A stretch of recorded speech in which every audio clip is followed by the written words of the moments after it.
India supports Cyprus sovereignty. Why that's a subtle yet strong message to Turkey. India on Monday reiterated its unwavering and consistent support for the independence, sovereignty, territorial integrity, and unity of the Republic of Cyprus, in what can be seen as a clear message to Turkey, that shares not just a border with Cyprus, but also a decades-old territorial conflict.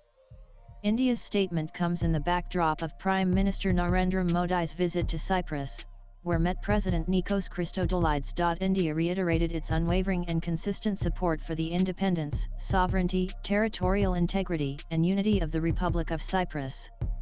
In this regard, both sides emphasized the need to avoid unilateral actions as essential for creating a conducive environment for the resumption of meaningful negotiations. A statement from PMO India said. PM Modi's Cyprus visit comes at a time when India is relooking at its ties with Turkey amid the Recep Tayyip Erdogan-led nation's diplomatic and seemingly overt military support for Pakistan since the Pahalgam attack and Operation Sindoor. Hence, India's statement on support for the territorial integrity and sovereignty of the Republic of Cyprus holds significance. India has always backed the territorial integrity of Cyprus and called for a resolution of the Cyprus problem under UNSC resolutions and international law.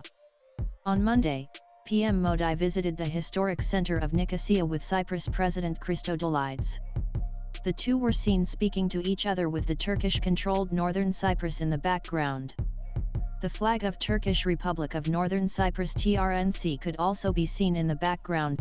Turkey has been increasingly vocal in international forums against India, particularly on Kashmir. At the core of the conflict between Turkey and Republic of Cyprus lies the division of the island of Cyprus, a geopolitical flashpoint shaped by ethnic divisions, historical grievances, and strategic interests. Cyprus, located south of Turkey, has long been home to two main communities: Greek Cypriots and Turkish Cypriots.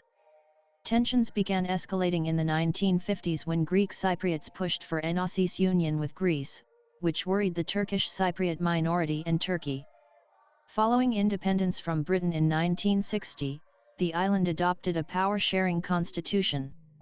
However, intercommunal violence in the 1960s and political instability undermined this arrangement. The conflict reached a tipping point in 1974, when a coup by Greek Cypriot nationalists aimed at annexing the island to Greece, prompted Turkey to launch a military intervention.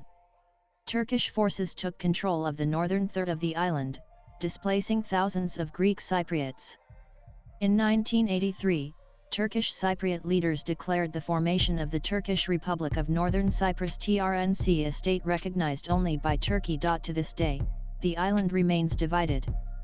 The Republic of Cyprus, internationally recognized and a member of the European Union, governs the southern part of the island.